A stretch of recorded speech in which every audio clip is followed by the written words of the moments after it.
Hoje vamos debater o projeto de lei que modifica a legislação do imposto de renda, um evento promovido pelo IBEDAFT com o presidente do IBEDAFT, o jurista Kiyoshi Harada, o ex-secretário da Receita Federal, Marcos Cintra, e o presidente da Academia Brasileira de Direito Tributário, Marcelo Campos. Vamos transmitir pelas redes sociais e, posteriormente, nos canais 8, 186 da Vivo e 9 da NET, da TV Aberta de São Paulo.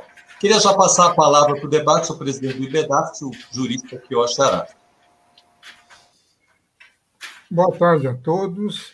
É uma honra muito grande abordar esse tema palpitante com o ex-secretário da Receita Federal, professor Marcos Cintra, e com meu dileto amigo Marcelo Campos, presidente da Academia Brasileira de Direito Tributário.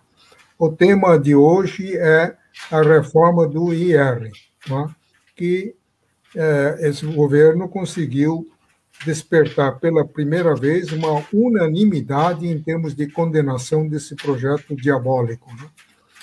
Dizia o ex-secretário da Receita, Marcos Maciel, que nem Dante Alighieri conseguiu desenhar um inferno como esse. Realmente, contém 66 artigos para cometer uma porção de maldades escondida através de uma bandeira simpática da desoneração da carga tributária de milhões de contribuintes através de uma correção da tabela do imposto de renda, elevando a faixa de isenção de 1.903 para 2.500, o que, em termos financeiros, representa um impacto muito pequeno para a União. Agora, esse artigo 65, ele faz remissão a 44 normas entre artigos, alíneas, incisos e letras que são revogados. E se você for esmiuçar cada uma dessas normas revogadas, essa norma faz remissão a outras normas. Então, você vai ver a confusão que vai ficar. Então, vai ficar uma porção de normas que perdeu eficácia porque foi esvaziado parcialmente por conta da revogação. Então, isso é um inferno. Quer dizer, é pior do que um horror pior do que o do campo de concentração dos nazistas. Nunca vi um negócio desse. Tudo que esse governo bota a mão vira um tremendo de uma confusão, que nem um PIS/COFINS. Para você unificar dois tributos que com idêntico fato gerador tem que escrever 131 artigos e sequer conseguiu definir o fato gerador na nova contribuição. Isso daqui podia matar o coelho aqui com 6, 7 artigos. Para que 67 artigos? Entendeu? Então, tudo isso para subrepticiamente esconder as terríveis maldades que esse projeto encerra. Eu vou ficar só em 2 aspectos. Eliminação dos juros do capital próprio e tributação dos dividendos. Juro do capital próprio, segundo o governo, que o sistema bancário já está propiciando o crédito a taxas razoáveis, o que não é verdade. Você vê que a Selic está começando a disparar, entendeu? E depois que a empresa brasileira gosta de se endividar no mercado bancário. Não é assim. Então, é preferível que você permita que o associado, que o acionista empregue o seu dinheiro na sua empresa, do que a empresa ter que correr atrás de juros bancários ou então pegar juros subsidiados junto às agências oficiais de fomento, Banco do Brasil, Caixa Econômica, BNDES, Banco da Amazônia, Desenvolvimento Nordeste, porque é dinheiro nosso, dinheiro público, entendeu? Então, isso está furado, esse argumento. Outro, é um sonho do ministro Paulo Guedes. Ele quer tributar os dividendos de qualquer jeito, entendeu? A primeira vez não deu certo, que nós fizemos um estudo no IBEDAF, o Marcelo deve estar lembrado, aquilo resultou num ofício conjunto com o FEComércio, que nós oficiamos ao ministro, oficiamos o presidente da Câmara, Rodrigo Maia de então, e aquilo negócio gorou. E agora veio novamente, só que desta vez ancorado numa bandeira simpática de proteger cerca de 30 milhões de contribuintes. E acenando com uma redução pequena do imposto de renda de pessoa jurídica de 15 para 10, só que dividido em duas etapas, 2,5 em 2022 e outros 2,5 em 2023. Qual é a justificativa dele? É que todos os países da OCDE, com exceção da Letônia, tributam dividendo. É verdade. Só que naqueles países, o sistema tributário é outro. Eles estão centrando mais no imposto de renda e sobre o patrimônio, que permite o quê? A aplicação do princípio universal da capacidade contributiva. Quem ganha mais, paga mais. Quem ganha pouco, paga pouco. E quem não ganha, não paga nada. Então, lá nos países da OCDE, o imposto de renda ele chega a 33,2%. E o imposto sobre consumo, 20,5%. Totalizando, somando os dois impostos, dá 53,7%. Aqui no Brasil é o contrário. Nós temos um imposto de consumo que chega a astronômico percentual de 50%, 60%, incidindo sobre alimentação básica, sobre remédios. Então, 50% do que você paga de mercadoria é imposto sobre consumo. Entendeu? Então, nós temos aqui o imposto de renda 21,25% e esse imposto de consumo, a média de 39,1%. Somando os dois, vai dar 60,30%, que, em confronto com os países da OCDE, nós estamos tributando 6,6% a mais. Entendeu? Então, isso não foi levado em conta. Entendeu? Então, se quiser fazer justiça fiscal, tem que mexer nesse imposto cruel, absurdo, de tributar o consumo em 60%. Porque aí você pega o rico e o pobre de uma forma linear, todo mundo. O pobre que come arroz e feijão todo dia, ele é onerado com 50%, 60%, tanto quanto o rico que belisca o caviar. Porque o rico não come, ele belisca. Entendeu?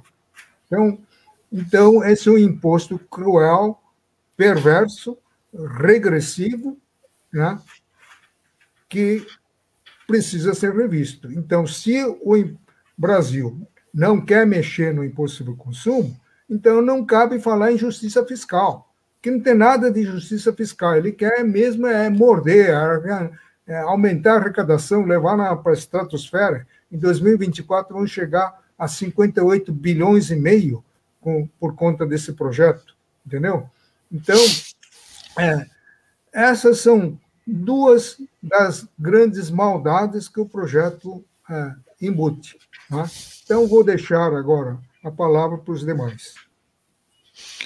Bom, se me permite cumprimentar o doutor Marcelo, presidente da Academia Brasileira de Direito Tributário. É uma honra poder estar participando desse debate. Logicamente, o professor Kiyoshi Harada também, que é sempre uma alegria estar junto com ele, presidindo o IBEDAFT agora, uma instituição muito responsável de debates acerca do tema tributário.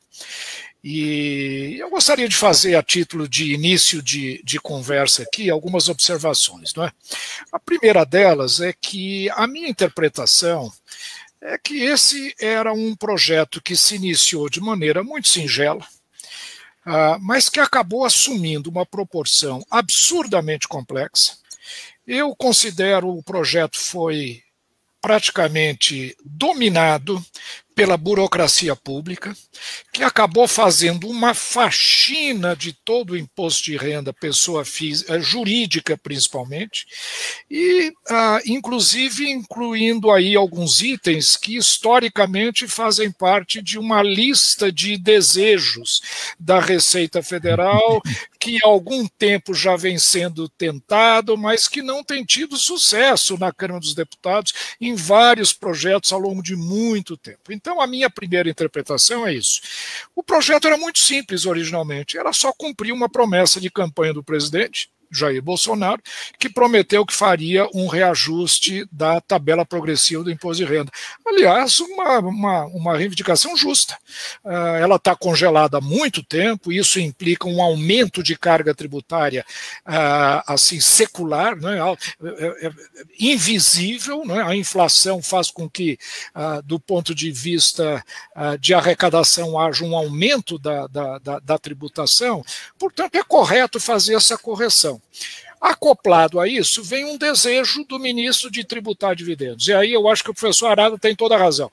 É uma coisa que ele vem dizendo há muito tempo, não sei muito bem porquê, não entendo muito bem porquê, eu acho que nós podemos discutir. Mas eram esses dois itens que eu imagino que deveriam estar à frente desse projeto. Corrija a tabela de imposto de renda e tributa dividendos. Mas a Receita Federal ou a burocracia pública se apossou do projeto e resolveram fazer uma faxina geral, criando este verdadeiro, essa colcha de retalhos que é absolutamente incompreensível se aprovado durante muito tempo e vai gerar um contencioso enorme. Bom, do ponto de vista da tributação sobre pessoa física, vale fazer algumas observações. A primeira delas é a seguinte: a principal faixa que passou a ser isenta vai de R$ 1.900 até R$ 2.500. O ex-secretário Everardo Maciel e também um economista do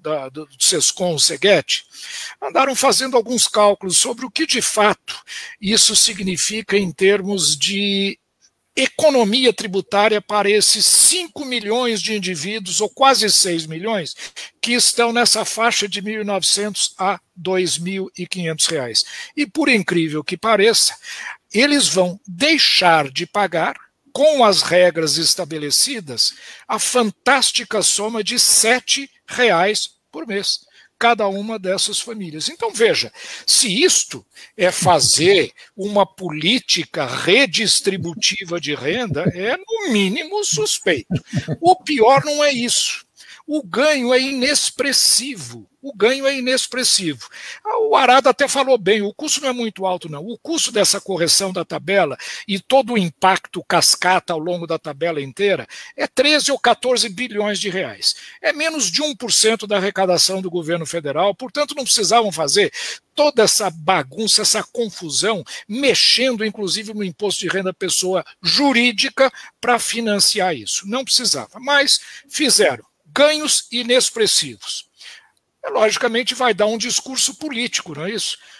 O presidente vai dizer no ano que vem que fez, deu o primeiro passo da reforma tributária, cumpriu uma promessa eleitoral, mas o impacto efetivo disso, altamente duvidável. Bom, o valor é pequeno, mas como é que eles financiaram isso? A principal forma de financiamento desses 13 bilhões foi com o corte pela metade da possibilidade de preenchimento do imposto de renda usando-se o desconto padrão. O desconto padrão, que chegava até um teto de 16 mil por contribuinte, foi reduzido pela metade. Então, veja, o que é que acontece?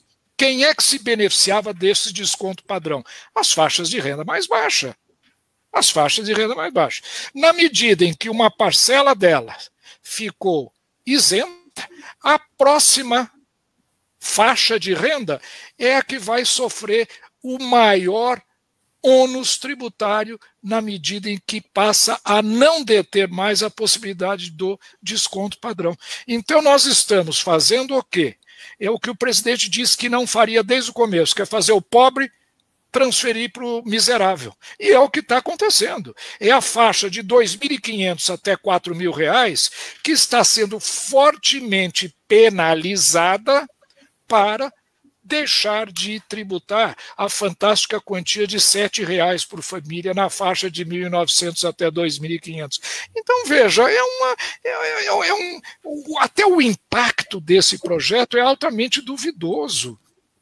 É altamente duvidoso. Então, eu fico muito surpreso quando eu vejo o ministro, como declarou hoje, inclusive, que o super rico devia ter vergonha de não pagar imposto e que ele acha que tributar dividendo é fazer o rico pagar. Nós vamos ouvir o doutor Marcelo, que conhece bem essa questão de tributação de dividendos, vou deixar para ele falar, mas eu faço uma pergunta.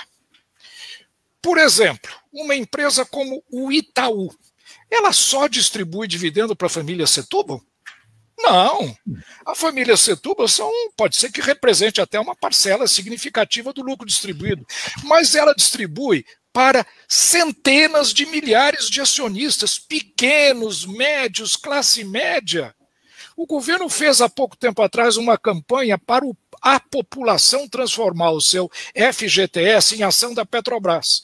A Petrobras distribui dividendo para milionário, para super rico? Não, distribui dividendo para todo mundo que comprou ação, inclusive pequenos acionistas que às vezes deixaram de ter o seu FGTS, deixaram de aplicar na poupança para colocar as suas escassas economias numa ação que é muito saudável.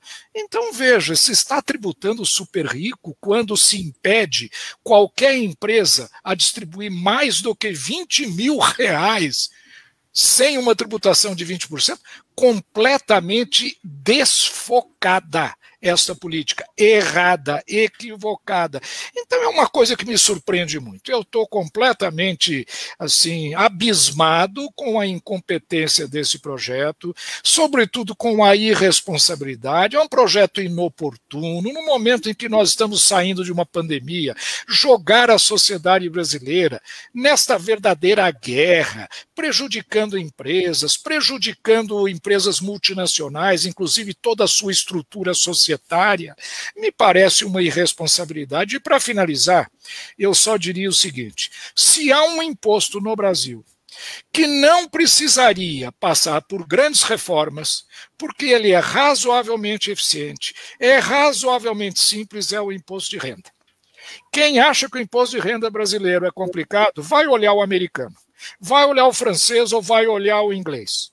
Nós temos uma tributação de renda que é razoavelmente simples e eficiente, não tem gerado nenhuma frustração de arrecadação, portanto, deveria estar na fila em último lugar, e não esta revolução que está desestruturando não só o nosso sistema tributário, como também a própria economia brasileira num momento de retomada do crescimento. Eu lamento profundamente que um projeto que teoricamente poderia ser simples, para simplesmente atender uma demanda presidencial e fazer um ajuste pequeno, acabou sendo transformado nesse projeto mequetrefe que ninguém entende e que vai gerar muita distorção no sistema econômico brasileiro. Mas eu gostaria muito de ouvir o doutor Marcelo. Eu acho que, e aí nós completamos a rodada aí para um debate mais profundo, não é, doutor Marcelo? Com certeza, professor.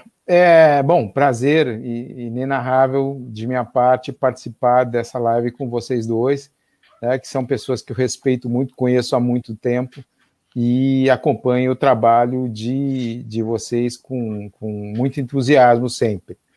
Bom, com relação a essa reforma tributária, né, que se pretende chamar de reforma tributária, esses dias eu estava escrevendo um trabalho e andei pesquisando os livros antigos, que é, na verdade, da biblioteca do Dr. Djalma de Campos, e peguei um livro do Viveiro de Castro e outro do Paul Gon, para ver, e estava lendo os livros, e eu sempre começo lendo pela apresentação mesmo deles, né? E nos dois livros eu tinha uma referência à reforma tributária. O do Viveiro de Castro, nós estamos falando de um livro que foi editado em 1902, que é o Tratado dos Impostos. E do Paul Gon é de 1939, né, que é o imposto. E esses livros, né, eles traziam uma curiosidade. O Viveiro de Castro, né, falando de 1902, ele fala que uma grande necessidade da reforma tributária ela está direcionada a evitar a tributação do consumo. Por quê? Porque o que ele dizia escuta, não tem caviar, não tinha caviar para beliscar naquela época, professor Kiyoshi, no Brasil. Então, toda a tributação do consumo residia nos bens de primeira necessidade. Então, ele dizia que tinha que deslocar, porque a carestia já era tamanha e você teria, de certa forma, que redirecionar isso para outras fontes que não o consumo, porque o consumo que se tinha à época era consumo de bens de primeira necessidade. Por outra parte, o Paulo Gon está falando de próximo ao final da guerra, né? E como agir após a guerra e de que forma recuperar as economias após a guerra. E ele fala muito em que tem que ser poupado, ele fala primeiro da necessidade de um aumento da carga tributária em função de você ter necessidade de recursos para fazer frente às despesas da guerra, a reconstrução daquilo que a guerra tinha destruído. Que eu não diria para você que se não é igual, pelo menos está muito próximo da situação que a gente está agora em relação à pandemia.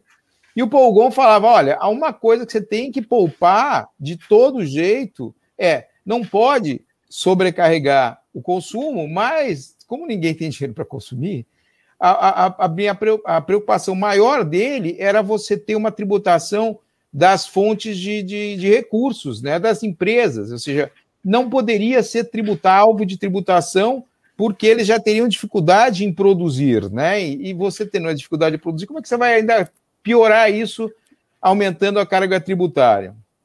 É curioso, porque nós estamos numa situação, eu acho que muito parecida ou próxima das duas situações, com uma dificuldade grande, ou diria com uma impossibilidade, que é aumentar justamente a tributação. Então, quando você pega e observa o que foi trazido pelo projeto de lei, ele traz, na verdade, um aumento da carga tributária. Não dá para dizer que não aumenta ali. É impressionante alguém dizer que não vê ali um aumento de carga tributária, né? Por quê? Porque você tem umas a questão do imposto de renda da pessoa física, que é a recomposição da progressão da tabela progressiva do imposto de renda, através da correção monetária, que não foi integral, ou seja, que deixa um período com a inflação comendo, né? E aí eu acho que a situação se já é difícil você, de certa forma, matematicamente, sustentar as variações de alíquota progressiva, né? Porque a progressividade se justifica em relação à proporcionalidade, porque você tem um sacrifício maior de quem paga. Tá, mas quanto é isso numericamente em termos de sacrifício, né? Se já é difícil identificar essa variação para poder criar as alíquotas progressivas, você imagina quando não tem correção monetária nenhuma, né? Imagina como o valor é fixo, quando você parte de valor fixo. E a função das alíquotas de progressividade, até hoje, sempre foi o quê? Vender caro a correção da tabela. Foi assim que passou a lei que acabou com o que pretendia acabar com o planejamento tributário, né? A inclusão do parágrafo único do artigo 116 do Código Tributário Nacional. Foi assim com o sigilo bancário também. O sigilo passou a preço de alteração da base de cálculo do imposto de renda. E aí, além de você não ter um dispositivo, então, o que eu esperava, né, para ser inovador, não era uma atualização da tabela progressiva, mas assim, fixação dessa tabela em parâmetros autocorrigíveis, que você não precisasse passar o chapéu, pedir esmola para o governo toda vez que entra um governo novo e poder corrigir a tabela que, na minha concepção, quando da aprovação da lei, o pressuposto original, que era aquelas alíquotas naqueles patamares, já não é mais o mesmo de hoje. Então, o que se tem aí não foi o que legalmente se aprovou, mas aquilo que o tempo corroeu e legalmente se tornou, né? Ou seja, o Supremo teve a opção de fazer de interpretar como necessária essa correção monetária e tornar ela automática, e não fez. Agora, ao invés disso, o que nós temos? Nós estamos criando um novo valor fixo para a questão do dividendo. Dentro de um cenário, que é o que mais me impressiona, dentro de um cenário de pandemia, né, e dentro de um cenário totalmente torto. Aqui é um caso típico de tentar entortar a parede para consertar o quadro que está torto. Por quê? Não, porque eles se combate ou se pretender criticar a pejotização. A pejotização foi uma criação da alta carga tributária.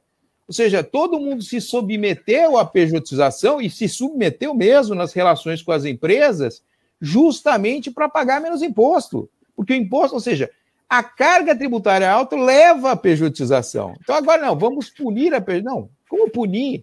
As pessoas fizeram isso para sobreviver. Agora você quer tirar isso, né? Por quê? Porque você acaba falando, não, agora vai tributar a distribuição. Problema. Não, vamos fixar em 20 mil reais. Qual a inflação atual? Quanto tempo vai durar esses 20 mil reais? Né? Em quanto tempo? Não é um valor pequeno? Não é um valor pequeno. Vamos dizer que em 5 anos fica um valor muito pequeno. Né? Nós vamos ter, a inflação vai comer esse valor, porque é um valor fixo de isenção, né? Então a isenção até 20 mil reais, né? 240 mil reais por ano, você não vai ter a tributação na distribuição do dividendo das micros e pequenas empresas. Ou seja, é um enfoque interessante. Então, com isso, eu consigo fazer que as pessoas... Durante quanto tempo? A que preço nós vamos ter que vender a alteração ou atualização da faixa de isenção da distribuição de dividendos lá na frente? Que é exatamente o que a gente faz hoje com a tabela progressiva do imposto de renda. Né? Então, o que eu percebo, né, de uma forma muito clara, e hoje parece que a coisa ficou mais clara ainda, que se mexeu, e aí o professor Marcos Cintra está coberto de razão, se mexeu numa faxina geral lá dentro da Receita e se tentou colocar tudo num momento só agora para poder resolver. Então, o que poderia ser simplificado, que não tem simplificação nenhuma nesse projeto, né? E no início ele está lá falando em vamos simplificar, um dos princípios que está norteadores do projeto da reforma, está dizendo em simplificação. Que simplificação é essa que eu não vi nenhuma? Né? Que, na verdade, teve uma complicação, como o professor Quioche falou, ou seja, o número de artigos que se coloca em um só, ali complica de vez para você tentar se nortear. Agora, hoje, nós vemos já uma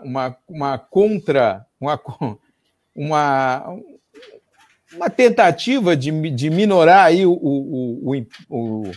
a repercussão negativa da proposta, falando em que, dando outras possibilidades de redução, a partir de simplesmente reduzir algumas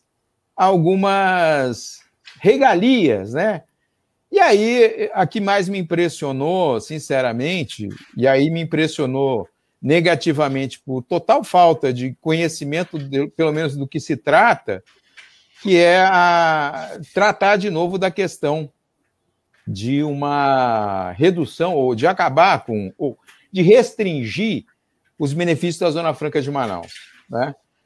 O que eu acho curioso é que, assim, trata-se a Zona Franca, ou insiste-se em tratar a Zona Franca como uma isenção, né? Ou com uma situação de regalia fiscal, quando, na verdade, nós temos ali o quê? Um projeto de desenvolvimento. Então, quando você pega... Isso já foi reconhecido como tal pelo texto constitucional, isso já foi reconhecido de novo pelo próprio Congresso, né? Que não é ali uma regalia. Você não tem ali, não, para quem for para lá. Para quem for para lá, se estabelecer lá. E quem conhece a Zona Franca de Manaus sabe o quanto difícil é você ficar longe dos consumidores aqui do Brasil, do Sudeste. Por que a empresa vai para lá? Né? Se você não tiver uma motivação, inclusive, para justamente desenvolver o estado do Amazonas e aquela região que é uma região importante do país, né? Limitando, inclusive, questões como a internacionalização, o interesse é total de estarmos ali, né? Agora, confundir isso como uma isenção que você simplesmente retira, sem considerar que aquilo é um projeto de desenvolvimento do país, né? É total desconhecimento. É tratar tudo como números. Na verdade, é assim, não, de onde é que eu posso tirar o dinheiro? Pega daqui e coloca para lá. Como se esses números não tivessem por trás, né? Nós tivemos aí a questão do setor petroquímico também, que está tomando umas cortadas, eles ficaram 90 dias numa batalha para aprovar uma situação específica do setor, uma necessidade do país também, né? E simplesmente o sujeito pega e fala, não, esse dinheiro aqui, opa, isso aqui podia aumentar aqui, né? Então vamos lá, corta, remenda. E aí você fala, pô, mas e por trás disso tudo, né? O que tem por trás disso tudo? Tem PJização, que são empresas com funcionários só, né? Que estão ali obtendo uma forma de poder continuar trabalhando com as empresas com uma carga tributária um pouco menor, né? Então, quando você começa a distribuir, então é dividendo, é como uma coisa, o professor Marco Sintra falou muito bem da questão de que não tem tributação de dividendo na Estônia. Eu conheço a Estônia. A Estônia é o máximo. Se falam que é como o país, é perfeito, porque eu gosto muito. É uma cidade, a capital é uma cidade lindíssima e tal, que não tem nada a ver, mas ao mesmo tempo tem. Qual é o problema de nós estarmos ombreados com a Estônia numa forma de tributação diferenciada do resto do mundo? Qual é o objetivo final? É alinhar para uma tributação internacional? É alinhar para a gente poder se submeter ao CDE? Né? É esse o objetivo? É esse o objetivo final? Se for esse, é um péssimo caminho. Eu tive no Chile muitos anos fazendo um projeto de doutorado lá e conversando com os chilenos. Todos os professores me falaram, a pior coisa que a gente fez foi entrar para o CDE, se submeter ao CDE. Por quê? Porque a gente acabou com tudo aquilo que a gente tinha no país de importante que atendia às exigências do país. Nós passamos a atender exigências internacionais e o país em si acabou esquecido. O que eu acho que, como se trata de um processo, basicamente é o que bateu na porta dos chilenos recentemente, ou é a situação que está até hoje com a tentativa de reformar a Constituição. Ou seja, muito disso que está lá hoje foi produto de, efetivamente, um alinhamento do Chile à tributação internacional. Então, hoje, eu diria para vocês, será que vale a pena você acabar com o imposto de renda do país para poder alinhar ele com a tributação internacional dentro do coisa? Será que vale a pena acabar, né? Ou seja, a tentativa, ou a pretensão de acabar com a Zona Franca de Manaus e desistir do projeto de desenvolvimento no que ela consiste, para fim de nos alinharmos ao CDE? Eu tenho minhas dúvidas. Viu? Não, Marcelo. Só que esse projeto não tem nada a ver com alinhamento aos países da OCDE, né? É como eu já disse, é um inferno fiscal, né? Então, voltando à questão da tributação do dividendo, eu diria que tudo mal está nessa expressão, isenção do imposto sobre distribuição. Não tem que falar em isenção, não há isenção. Seria a mesma coisa que falar que essa live que nós estamos fazendo é isento do ICMS. Ora, não tem sentido. Porque a tributação dos ganhos é um tributo típico da empresa. A empresa tem um lucro e é tributado. Agora, tributar a sua distribuição, tributar o acionista e o sócio, seria bitributação, é tributar o que já foi tributado antes. Seria igual o IGF, que não foi implantado até hoje, exatamente porque tributa tudo aquilo que restou depois de ter sido tributado por N tributos. Entendeu? Então, é uma coisa ou outra. Agora vai dizer, não, tem uns países lá da OCDE que tributa tanto a empresa como a pessoa física. Verdade. Só que aí, a soma das alíquotas da empresa e da física tem que dar um valor proporcional, 20%, 18%, 15%, e não somar as duas alíquotas, como estão fazendo aqui no Brasil. Entendeu? Então, esse tributo é altamente regressivo, porque tributa o que já foi tributado. E mais ainda, causa impacto terrível. Aquilo que o Marco Sintra acabou de falar, será que é só a família Setúbal que percebe dividendos? Não. Nós aplicamos na empresa com a finalidade única de perceber dividendos.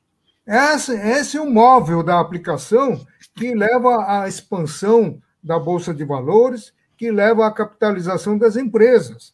Então, isso vai dar impacto, inclusive, na Bolsa. Eu, por exemplo, vou parar de comprar ações do Bradesco, do Banco do Brasil, do Itaú, Santander. Por quê? Por causa da tributação violenta de 20%. Entendeu? Então, Arada, é o grande mal.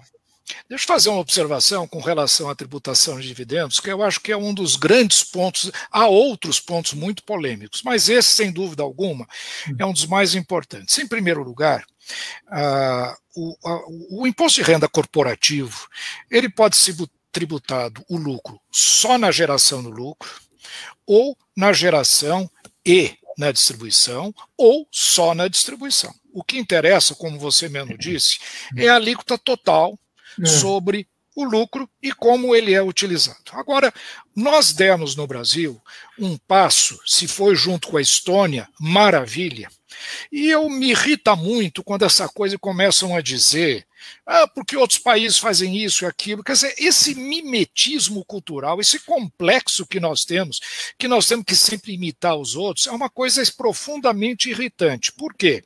Existe, inclusive, uma razão técnica pela qual nós estamos certos, a Estônia está certa e todos os outros países estão errados. O que você quer que eu faça? Estão errados, estão. Não é porque são muitos países que têm que estar certos. E eu vou lhe dizer por quê. Vejam, quando se tributa o lucro, ele, na sua geração, ele já é tributado. A opção entre reter ou distribuir é uma decisão empresarial. Essa é uma decisão tomada pela gestão da empresa, em função da necessidade dos seus acionistas, da necessidade de investimentos ou reinvestimentos, e ela não pode ser distorcida através de um imposto maior ou menor para uma ou outra opção. Ou seja, se introduz um elemento de brutal não neutralidade quando se tributa dividendo e não se tributa a retenção. Então não devia tributar nenhum dos dois. E você falou muito bem, Arada. Uma coisa muito saudável que estava começando a acontecer no Brasil é as pessoas começarem a comprar ações para terem rendimentos permanentes e constantes, como o americano faz. Ele compra um estoque de ação da IBM e vive a sua vida e a sua aposentadoria com dividendos da IBM. Aqui no Brasil, a Bolsa era um cassino, onde as pessoas compram e vendem simplesmente para ganhar na valorização ou desvalorização. Nós estávamos começando a criar esta mentalidade de investidor de longo prazo, quando vem o governo e tributa em 20% a distribuição. Se estavam criando alguns fundos de investimento que atraíam e investiam apenas em empresas boas pagadoras de dividendos. Olha que coisa saudável! Isso vai acabar. Por quê? Porque é o super rico. Que eu saiba, a família Setúbal deve ter no máximo 10% do Itaú. Os outros 90% estão diluídos e todos vão ser prejudicados. E por quê essa raiva contra o super rico? Quer dizer, são coisas que eu não consigo entender a lógica. O que mostra que é um preconceito. O governo quer nivelar pela pobreza. Né? Nivelar, então... O culpado do atraso do Brasil são os ricos que estão produzindo. Então, se você nivelar, deixar todo mundo pobre, aí o país vai crescer, né? É um absurdo. A outra coisa, olha, se quiser tributar rico, tudo bem, veja, essa é uma opção ideológica, política, eu não vou dar opinião. Mas se a sociedade brasileira falar nós temos que tributar o super rico, isso tem que ser feito na pessoa física e não na pessoa jurídica. A pessoa jurídica é uma ficção, é um contrato, aquilo é um substituto da pessoa, aquilo não existe, aquilo não paga imposto, aquilo é um contrato, enfim, vocês advogados conhecem melhor do que eu. Agora, se quer fazer progressividade, tributa na pessoa física, aí sim vamos discutir lá. Agora, então, olha, mesmo se desejando introduzir mais equidade no sistema, que pode até ser discutido, é aceitável que se discuta, o instrumento tecnicamente está errado. Não é assim que se introduz maior equidade no sistema tributário, como este projeto pretende.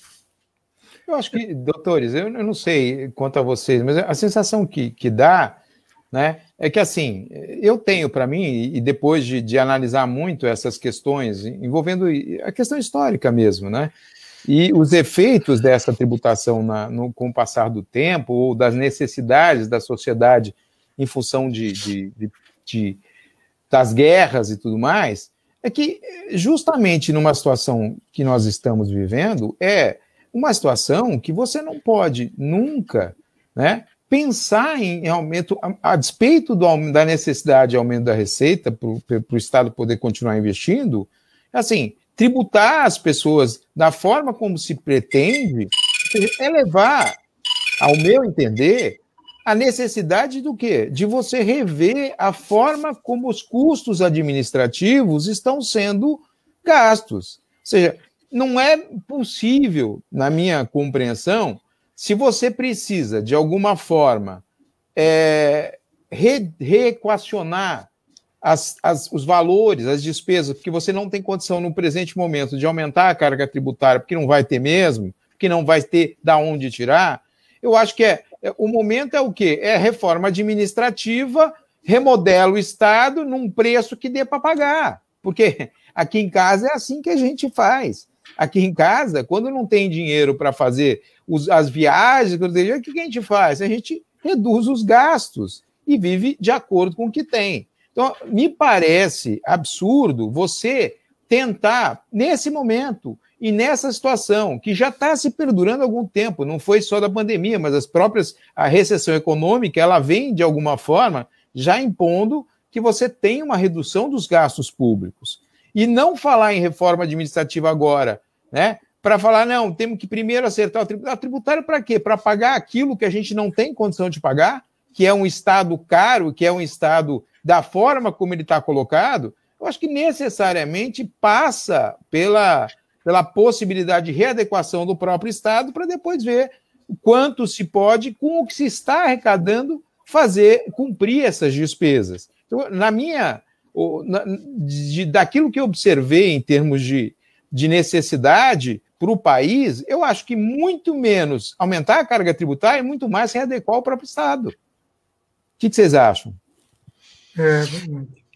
Não, eu concordo plenamente. Eu acho que houve aí uma inversão de etapas. No mínimo, as coisas deveriam caminhar concomitantemente, né?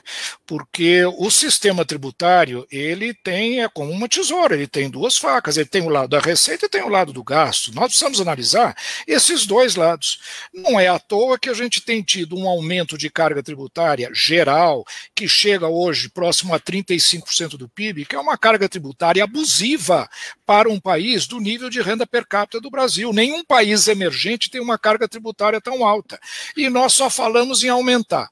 E aí chega e fala, não, mas não haverá aumento de carga tributária. Mas eu não pago carga tributária, eu pago imposto, como diz o meu amigo Everardo Maciel. Se a carga tributária é a mesma, mas para mim, para o Hiroshi, para o Marcelo, está aumentando, há aumento de carga tributária, sim. Além do que, esse projeto é tão complexo que eu diria, olha, sem medo de errar, é impossível se calcular o impacto que ele vai ter em termos de aumento de arrecadação. E algumas coisas que me espantam. Eu vou dar um exemplo para vocês que eu acho que é interessante. Não sei se vocês se lembram, há 2 anos e meio atrás, o presidente da República falou que estava se discutindo a reforma da Previdência. E ele falou, olha, tem um projeto maravilhoso que vai dar mais do que todo o projeto da Previdência, que vai dar 2 trilhões de reais. O que é? É isso que eles estão colocando agora. Ou seja, a correção dos valores de imóveis a troco de 5% do valor dessa correção. Agora, pode ser que eu esteja errado, mas eu sempre ouvi falar que esta operação chama-se ARO, antecipação de receitas orçamentárias, ou seja, eu permito uma correção, porque se eu vender, eu vou ter que pagar menos imposto de ganho de capital, em compensação eu pago um pouquinho agora 5. Então, ao invés de pagar 15 ou 20 daqui a 1 ano ou 2 anos, eu pago 5 hoje e corrijo o valor do imóvel e, portanto, eu vou ser menos tributado no futuro. Para mim, isso é um aro. Para mim, isso é uma pedalada fiscal. Para mim, isso é inconstitucional. Antecipação de receita orçamentária, eu sempre ouvi dizer que é inconstitucional. Os senhores poderão dizer melhor. Está aí, está no projeto. É uma coisa de louco. Bom, deixa eu entrar aqui num aspecto jurídico-constitucional. Eu sei que, para o público que assiste, é mais interessante ficar no aspecto econômico-financeiro. Mas, pelo menos, uma inconstitucionalidade formal gritante existe. É que o ministro deu uma explicação lá, nebulosa, dizendo que a revogação da isenção prevista no artigo 14 da Lei Complementar 123, que define, dá o Estatuto das Micro e Pequena Empresa, não interfere, porque quando se revoga a isenção da distribuição do dividendo, não está mexendo na micro e pequena empresa, está apenas tributando o sócio, o acionista, entendeu? Então, aquela norma do artigo 14, ela materialmente não se reveste da natureza de lei complementar. Aí que ele se engana, porque aquela isenção não é subjetiva, não está isentando quem está recebendo, ela é uma isenção objetiva. É o fato de a microempresa e a pequena empresa distribuir o dividendo que está isento. Então, ela está atrelada ao conceito de micro e pequena empresa. Portanto, só pode há incidência, sem dúvida alguma, do artigo 146, inciso 3, letra A. Então, só a lei complementar é que pode revogar. E mais ainda, ainda que assim não fosse, por força do princípio da especialidade, que está no artigo 150, parágrafo 6º, tinha que ser uma lei ordinária específica, só para revogar aquilo lá. É o princípio da especialidade. Não é? Então, pelo menos, nessa parte, há uma gritante inconstitucionalidade formal, ainda que ressalvando os 20 mil reais, né? É isso? 20 mil reais por mês. Não é? E deixa eu fazer uma pergunta aos dois grandes juristas. Por exemplo, os fundos fechados, eles passarão agora a ter o Come Cotas. E o que é que ficou determinado? Que agora, no dia 31 de dezembro de 2021, vai se tributar todo o estoque desses fundos, porque eles não eram tributados no passado. Se tributa todo o estoque e, a partir daí, vai ter o Come Cotas anualmente. Não existe o princípio da retroatividade? É possível nós tributar tudo para trás? Sem dúvida alguma, está ferindo o ato jurídico perfeito. Então, o fundo tem que tributar a partir da promulgação desse projeto doido, que espero que não seja nunca aprovado, não é? Você tem que tributar as aplicações feitas a partir de então, e não em relação às aplicações anteriores. Retroagir, pegar lucros anteriores também na distribuição, não faz o menor sentido. Ou seja, daqui para frente, a legislação não trata do passado. O lucro já oferido no passado, ainda que não tenha sido distribuído, ele vai sofrer uma nova incidência de algo que já ocorreu. Então, como é que ele vai alcançar situações anteriores? Inclusive, essa questão da inconstitucionalidade dessas pretensas retroatividades, eu andei vendo a Receita se manifestar sobre isso, assim, o que você percebe é que causa um certo constrangimento você falar especificamente desse tema, sobretudo quando você faz um questionamento, mas não foi a área técnica da Procuradoria que sugeriu isso, né? Aí, não foi, né? É meio... ninguém quer assumir a paternidade, né? Mas é claro. Mas o Marcelo e o Marco Centro, não vamos pensar que com esse aumento a prestação de serviço público vai melhorar. Não vai melhorar coisa nenhuma, talvez até piore por conta do aumento de privilégios dos servidores, dos detentores do poder político, entendeu? Esse projeto resulta para dizer a verdade, da absoluta incapacidade de reduzir o tamanho do Estado, reduzir o custo do Brasil, entendeu? O próprio estudo publicado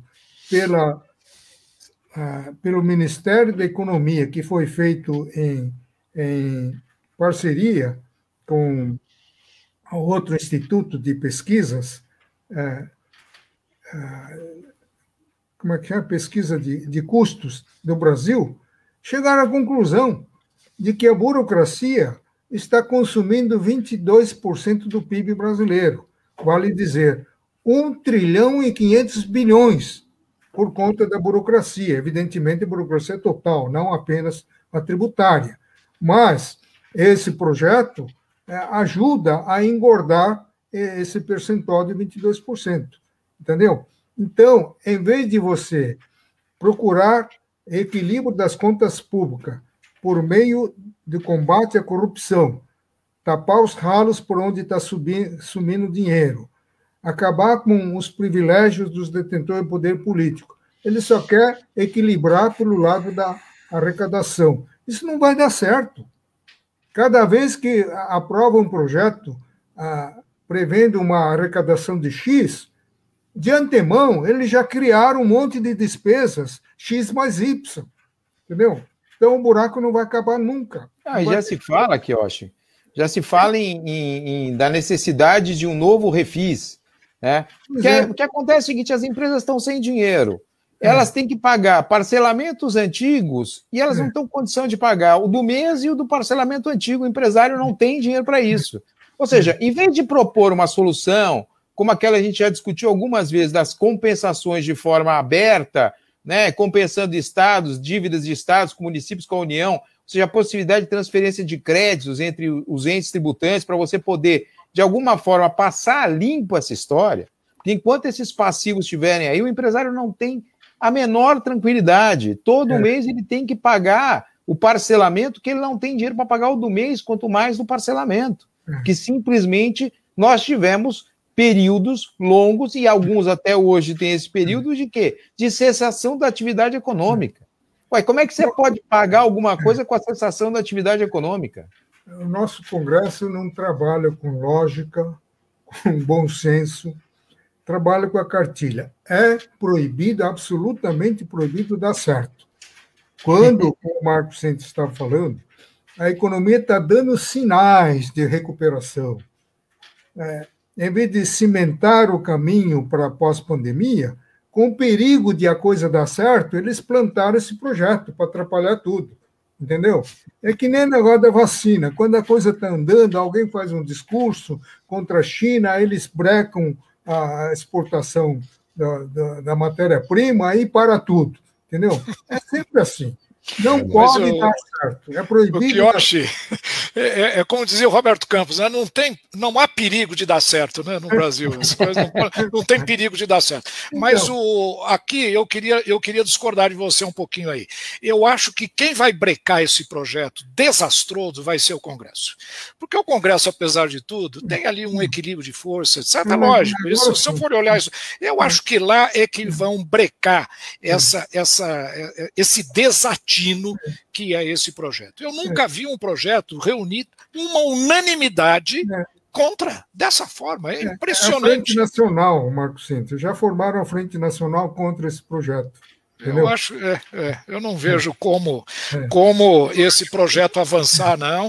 Agora, eu tenho medo que, mesmo que ele seja aguado, atenuado, amenizado, por exemplo, o ministro está dizendo, não, então eu abaixo mais a alíquota do outro e manter. Ele disse que não vai insistir nos 20%. Eu tenho medo que ele acabe abaixando a alíquota dos outros, de tal forma todo mundo fala, tudo bem, então compensa um pelo outro, vamos lá, aceita. Ou seja, introduziu um mecanismo que eu acho que depois vai nos causar muito mal. Eu acho que ele tem alguma coisa contra o regime do lucro presumido. Naquele projeto 3887, que unifica a COFINS, ele meteu uma alíquota terrível em cima do lucro presumido. entendeu? Que nós, do escritório, médico, dentista, advogado, não tem crédito para deduzir. Então, ele meteu uma alíquota igual lá, 15% para todo mundo, né? Então, isso é acabar com... Mas o medo maior não é o projeto agora, que entra, sim, mas é o que está lá na frente, né? Nós estamos fazendo Exato. 32% em média, né, Marcos? Como? 32%. A nossa carga tributária depende do lucro presumido. Você tributa sobre 32%. 32%. Agora vem mais 20%. Agora, olha o outro absurdo. As holdings patrimoniais, e não é só milionário, grande milionário que tem holding patrimonial, não. Famílias de classe média, até por razões sucessórias, criam uma empresa, colocam as coisas. Enfim, elas não podem mais trabalhar sob o regime de lucro presumido. Elas serão obrigadas a migrar para o lucro real.